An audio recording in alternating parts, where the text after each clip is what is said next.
Olá, igreja, boa noite, Pastor Mário.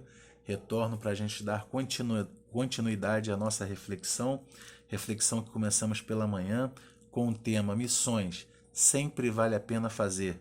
Aí falamos um pouco, primeiro ponto, missões sempre vale a pena fazer quando se torna um ato contínuo no nosso coração. E segundo ponto, ainda que autoridades se levantem contra os filhos de Deus, vale a pena fazer. Vou fazer a leitura novamente do texto e a gente continua no ponto 3, 4 e 5, tá bom? Diz assim a palavra de Deus em Atos capítulo 4, do verso 1 ao verso 4. Falavam eles ainda ao povo quando sobrevieram os sacerdotes, o capitão do templo e os saduceus, ressentidos por ensinarem eles o povo e anunciarem em Jesus ressurreição dentre os mortos, e os prenderam recolhendo-os ao cárcere até o dia seguinte, pois já era tarde. Muitos, porém, dos que ouviram a palavra aceitaram, subindo o número de homens a quase 5.000. Vamos orar. Senhor, louvado seja o teu nome. Nós te damos graças, Pai, e te oramos, Senhor, agradecidos pela maneira como tu tem tratado cada um de nós, como tem nos guardado, nos protegido, nos livrado de todo o mal. Senhor, nesse momento agora que eu leio a tua palavra, Senhor, e quero trazer à tua igreja o desafio de fazer missões, Deus, abençoa essa palavra para que ela possa, Senhor Pai, entrar no coração e na mente do teu povo, Senhor Pai, e ela possa, Senhor, nos edificar e nos desafiar, Senhor, a fazer a tua vontade, pregar o teu reino, falar do teu amor às pessoas, da tua graça, da tua salvação, no meio dessa cidade, Senhor Pai, a cidade do Rio de Janeiro, que, Senhor, é tida como cidade maravilhosa, mas que há muito tempo, Senhor, sofre com muitos males. Tem misericórdia de nós, Pai. Dá um basta em todas essas coisas que Satanás tem colocado contra nós, contra a tua igreja, contra o povo da cidade do Rio de Janeiro, para, Senhor Pai, aprisioná-los, Senhor, e arrancar as suas vidas sem ter acesso a Ti, Senhor Pai, e levá-los para o inferno. Deus, tem misericórdia. Abençoa o teu povo, abençoa a Igreja Batista Central Honório Gurgel, abençoa, Senhor Pai, todas as igrejas plantadas na cidade do Rio de Janeiro que pregam o teu nome, do teu Filho Jesus Cristo e do teu Espírito Santo, para que elas possam pregar com ousadia nesse tempo, Senhor Pai, falar do teu amor, da tua graça e fazendo assim, Senhor Pai, a sua parte na nossa cidade, possamos também antecipar a volta do teu Filho Jesus Cristo, que deve ser pregado a todas as pessoas, Senhor Pai, em todas as partes do nosso planeta. Eu te peço essas coisas e te agradeço no nome santo de Jesus Cristo. Amém. Então, falamos mais cedo, missões sempre vale a pena fazer quando se torna um ato contínuo no nosso coração, ainda que autoridades se levantem contra os filhos de Deus. Terceiro ponto, ainda que vá contra os pensamentos dos homens, ainda que vá contra os pensamentos dos homens. Mais cedo falamos um pouco dos saduceus, que poderiam ser chamados também guardiões da Torá, aqueles que não aceitavam as ideias dos fariseus, eram oposição a eles, porque achavam que eles haviam sido, e dos rabis da época, porque achavam que eles tinham muita tradição oral e que aquilo não era compatível com a Torá, somente a Torá deveria ser guardada, os escritos de Moisés, e eles achavam que aqueles rabis tinham sido influenciados pela cultura persa e assíria, ainda no período que o povo de Deus ficou em cativeiro. Então eles não aceitavam algumas ideias, por exemplo, eles não aceitavam a ideia de anjos, de demônios, de ressurreição, essas ideias que Jesus concordava com os fariseus, que aquilo realmente era possível e que existia. E por eles não aceitarem isso, e agora João e Pedro estarem pregando ali, falando ao povo no templo, para aquela grande multidão que se formou e que ficou alvoroçada ao verem um coxo com mais de 40 anos de idade, um coxo de nascença, saltar e pular ali, firmando os seus pés e seus tornozelos, aquelas pessoas que estavam atônitas ouvindo a palavra de Deus, e aqueles homens ficaram incomodados, porque diz o verso 2, eles ficaram ressentidos, porque eles, por ensinarem eles o povo e anunciarem em Jesus a ressurreição dentre os mortos. Então eles ficaram incomodados, primeiro, porque aqueles homens estavam ali ensinando e tomando o lugar deles. Eles é que deveriam ensinar. E segundo, porque eles eram contrários às suas ideias, eles não aceitavam a ressurreição. E em Jesus eles estavam ensinando a ressurreição. Quando eu e você, a gente se propõe de falar de Cristo, falar do amor de Deus, a palavra de Deus, nós vamos nos opor às ideias que correm no nosso meio, na nossa sociedade hoje. Nós vamos fazer oposição, porque a palavra de Deus ela é oposição ao pensamento humano.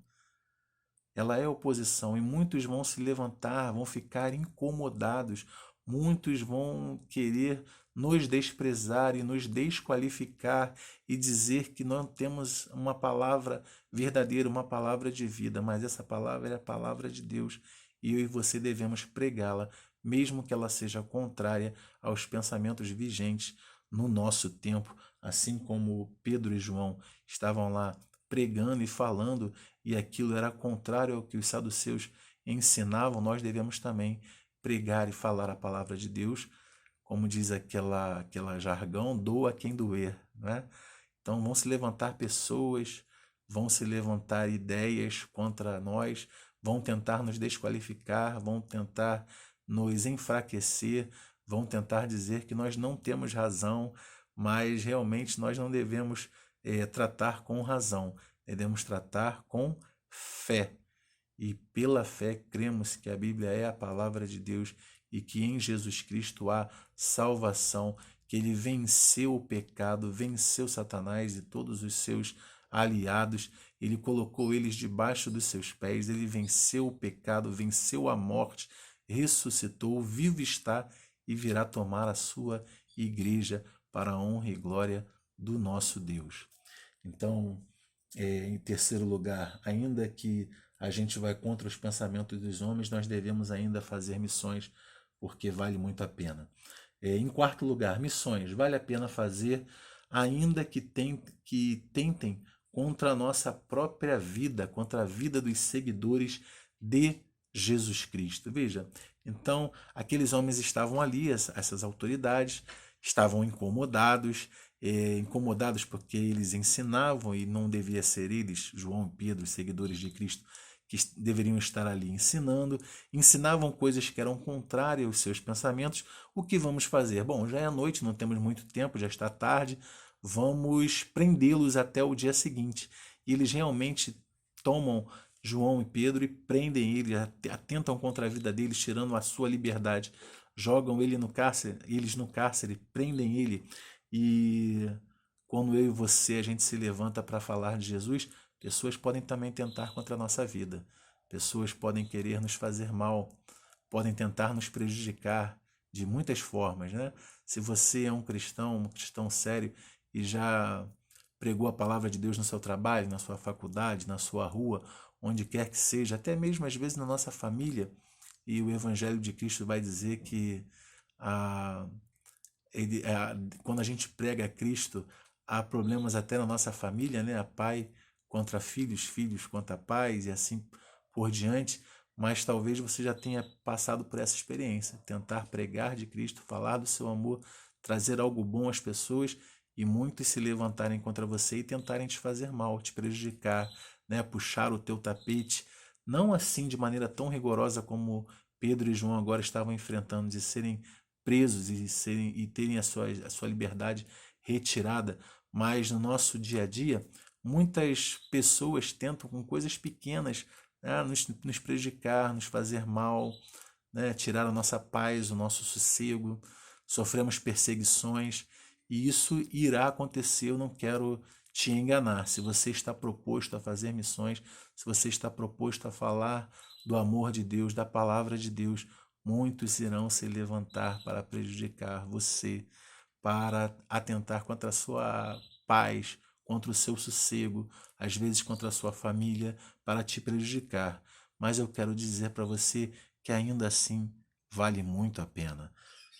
Muito ainda pelo ponto 5 que a gente vai ver agora. Ó. Missões sempre vale a pena fazer, porque o resultado de missões é vida e isso não tem preço. Então, missões sempre vale a pena fazer, porque o resultado é vida e isso não tem preço. E aí eu quero citar para você o verso 4 que diz assim: ele já no verso 3, né, eles já tinham tentado contra a vida, que foi esse ponto 4 que a gente falou, os prenderam, recolhendo-os no cárcere até o dia seguinte, pois já era tarde. Mas olha o verso 4. Muitos, porém, dos que ouviram a palavra que João e Pedro estavam pregando, Pedro e João, ó, muitos, porém, dos que ouviram a palavra, a aceitaram, subindo o número de homens a quase 5.000. 5.000 pessoas se rendendo a Cristo. Se fosse uma, já teria valido a pena, porque essa uma teria ganho vida em Cristo Jesus. Mas aqui diz o texto que quase 5.000 pessoas se renderam a Cristo. Quase 5.000, subindo o número de homens a quase 5.000. Isso não tem preço, irmãos, não tem preço, né? Pedro e João foram presos no dia seguinte, eles foram ameaçados, que eles deviam calar a boca, eles não deviam mais falar de Jesus, e eles ficaram até surpresos, né? E retrucaram, dizendo assim: ué, mas o que vocês acham? Que eu devo obedecer a Deus ou obedecer a vocês? Eu não vou falar do que eu tenho visto e ouvido, do que eu vivenciei ao lado de Cristo. Ainda assim sofreram mais ameaças, mas foram soltos, porque aquelas autoridades não tinham mais o que fazer, porque eles chamaram a atenção do povo. As pessoas viram, né, o que eles fizeram com a autoridade de Cristo Jesus. Eles tinham feito um milagre ali em nome de Jesus Cristo, curado um homem coxo de nascença, ou seja, aquele homem não andava desde que nasceu e era um homem com mais de 40 anos de idade. Eles fizeram algo maravilhoso, trouxeram o bem, trouxeram vida para uma pessoa sem esperança que era carregada à porta do templo para ficar esmolando. Depois você leia o capítulo 3 e o capítulo 4 completo de Atos, que você vai ver essa história todinha lá.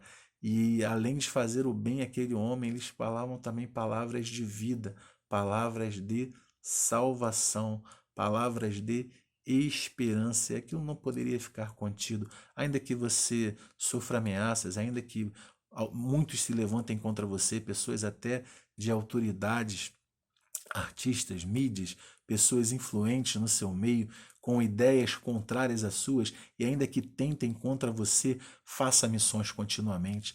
Tome missões como um compromisso com Deus de vida e tenha certeza que os resultados valerão muito a pena. Você vai ver Deus te usando para que muitos sejam abençoados, tenham suas vidas transformadas, suas famílias transformadas, que recebam vida, vida eterna, salvação em Cristo Jesus. Então, somente para a gente fechar, vamos retomar todos os pontos. Missões sempre vale a pena fazer. Em primeiro lugar, quando ela se torna um ato contínuo em nosso coração. Em segundo lugar, ainda, que autoridades se levantem contra os filhos de Deus, continua valendo a pena. Ainda que vá contra os pensamentos dos homens, vale a pena. Ainda que tentem contra a sua vida, contra a vida dos seguidores de Cristo, vale a pena. Porque, em quinto lugar, o resultado é vida, e isso não tem preço. Que Deus te abençoe, que Deus te dê uma semana de vitória. Um abraço grande, beijo no coração. Tô morrendo de saudade de a gente estar juntos, mas as coisas têm melhorado, né? A curva já tem declinado. Eu acredito que em breve a gente vai estar junto novamente. Beijo no coração, igreja.